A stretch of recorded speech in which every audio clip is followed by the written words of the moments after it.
Good morning. Today is Wednesday, February 12th, 2025. I'm Anthony. This is Drive Dive. So this week, I guess I stumbled upon the topic of productive play, right? And learning through play and reflecting on my role as a father and some of the interactions I've had with my children, focusing on their growth, their development, and the ways in which we've accomplished a lot of that, I think, through play. With my son yesterday, I think I talked a lot about video game play, trading card game play, and I'll revisit that tomorrow. I think there's some specific things I'd like to share there. But focusing on my daughter, right? My son is 8. We went through some things with him, right, in his development, maturation, and now thinking about my daughter, very different things I think to work on. She's, I've just been slower to or delayed, right, with developing her speech. She's potty trained like a pro. It kind of didn't take much time at all, but speech has been delayed. She, from a very early age, a lot of pointing, a lot of, grunting and things of that nature to get what she wants, right? And I'm okay with that, right? Because at the same time, it's like, well, we're learning that different signals, right, mean different things and might trigger different responses. And so for me, that's okay, right? She's communicating, expressing her needs, her wants, or to the best of her ability, expressing simply that she wants something or needs something, right? I mean, that is what's happening when a child cries, right? They don't have the gestures or the words to signal what they want. They just have this ability to cry and scream to signal that they need something and that they need your attention. And so that's been my philosophy. That's the way I've always looked at it. Is okay, they're upset, they need something. It's then my job to figure out what that is. I know there's another school of thought that says, well, maybe children need to self-soothe. And I'm like, well, I disagree with that, right? I mean, to an extent, right? I mean, there are times where maybe that's the case, and there are some problems that they can figure out. But when they're very young, I don't even know what the problem is to then determine whether or not this is a problem that the child should be able to figure out on their own, to then not intervene and let them figure it out, if that makes sense. I took the same approach with my son, now that he's older.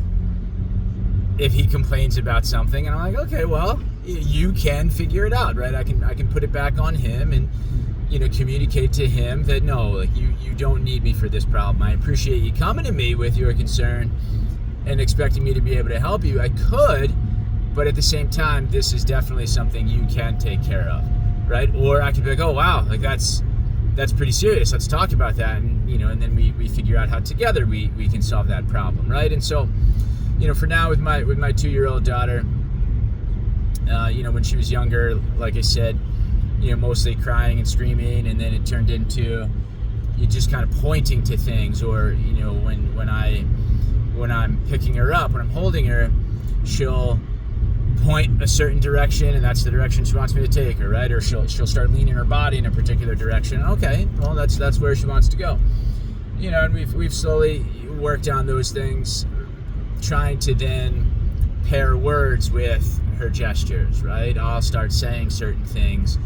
So if she's pointing to the kitchen, I'll say kitchen. She's pointing to the living room, I'll say living room, right? And trying to just consistently then work on that vocabulary. So now it's, I hope on some level, right? I'm no professional at this thing. I've read a little bit about learning theories and constructivism in mathematics education and whatnot. And so just trying to put all of these ideas together where, okay, maybe we need to associate a want with a gesture, with words, right? And get all of these kind of signals together and meaning the same thing. And so, I don't know, but for me, right, it's then, okay, the goal is speech development. The goal is, right, and however you define that, right? At some point, it's just simply being vocal, right? On some level, it's just being vocal, right?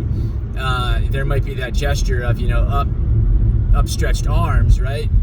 She's looking up at me, she holds her arms up, that means she wants me to pick her up, obviously, right? But we then want to encourage her to start trying to say up, say something, right, at all, right? Like, we need more than just the gesture. There should be some sound coming from our mouths when we want someone to pick us up. And that was a word, that she, now that she started to develop and now uses consistently.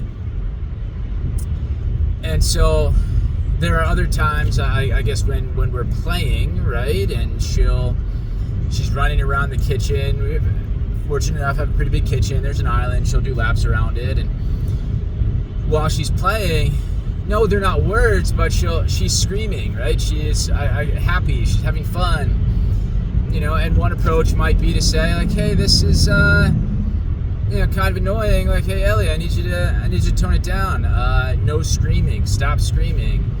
But on the other hand, right, if the goal is for her to just be more vocal, period, I don't see a problem with screaming. I think it's okay, right? Reminding ourselves again, the overall goal is speech. And at some level, speech is just sound. And so the more sounds she makes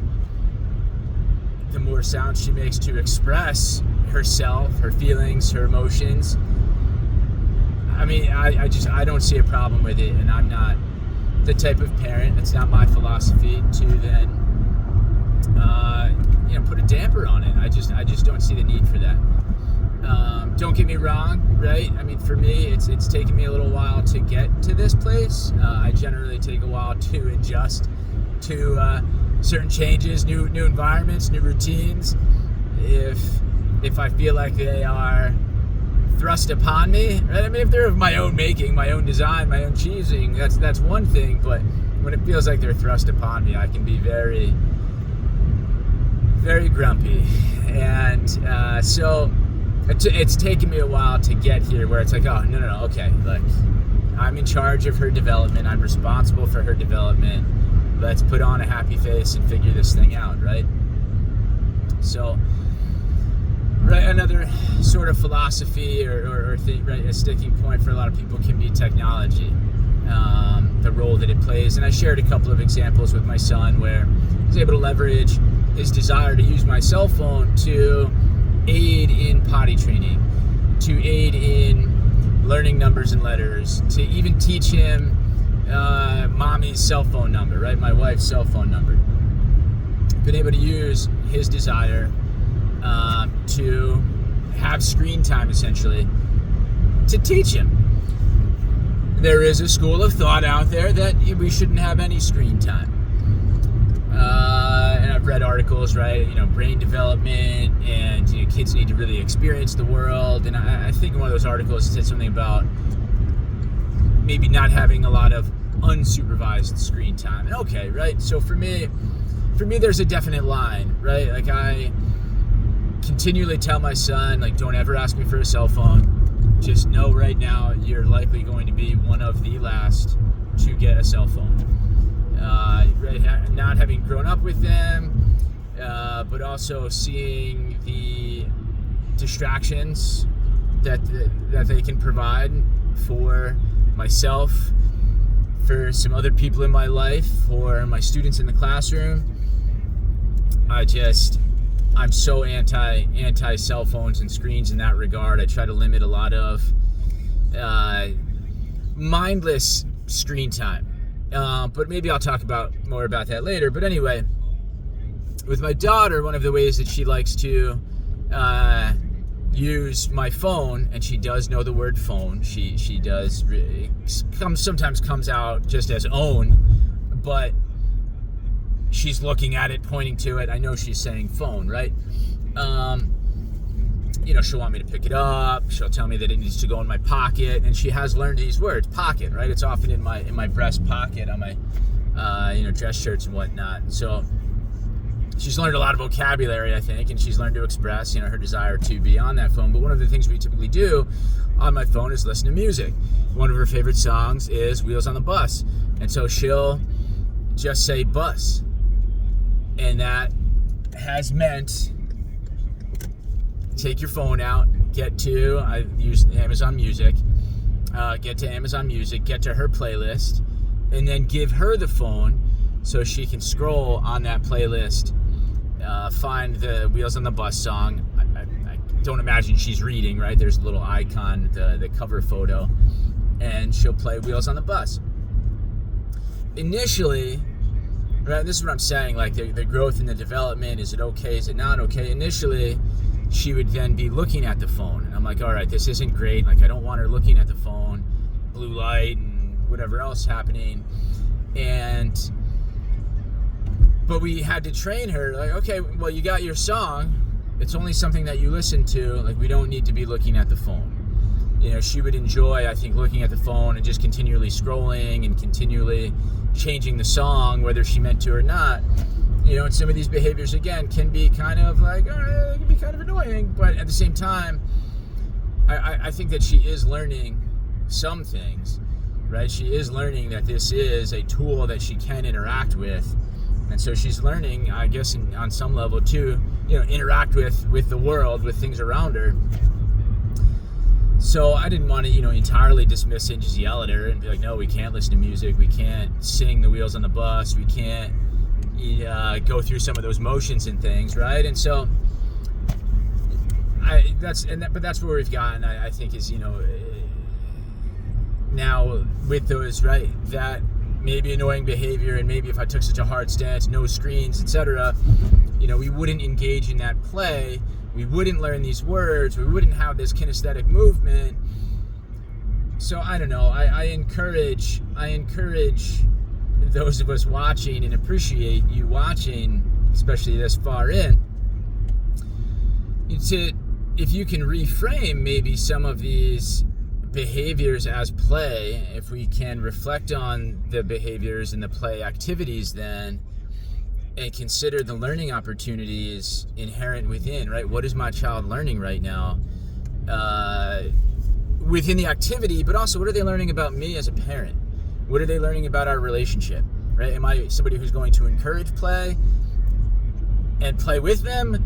Or am I someone who is going to yell and scream and send them to their room over wanting to play with a phone? But in their mind, is it them wanting to play with a phone, or is it them wanting to play with you? And are you punishing them, potentially, for wanting to play with you? Is that right? And so, I know, maybe it's a little too far, but if there's even that, the slightest chance that that's the case in my child's mind, like, I'm just not going to do it. That said, yeah, please don't just put them on the phone, unsupervised time, watching a movie or something, out at a restaurant or whatnot, right? I don't think that's supporting, for me, for my daughter. I mean, that's not going to help her support that's not going to help her develop, you know, her speech and her speaking abilities, etc. So anyway, that's it. I think I dropped a lot. I'll try to elaborate on some of this stuff. Tomorrow I want to jump into a bit more of the learning and the fun that my son and I have had through play, how that's evolved, you know, now that he's 8. You know, and then maybe another day I'll go deeper down that rabbit hole of you know, my views on technology and how it's not always the most productive, you know, cell phones and screen time in particular. But that's it for me. Thanks for watching. Like the video, subscribe to the channel, take 30 seconds, comment down below, and we'll catch you tomorrow. Have a great day.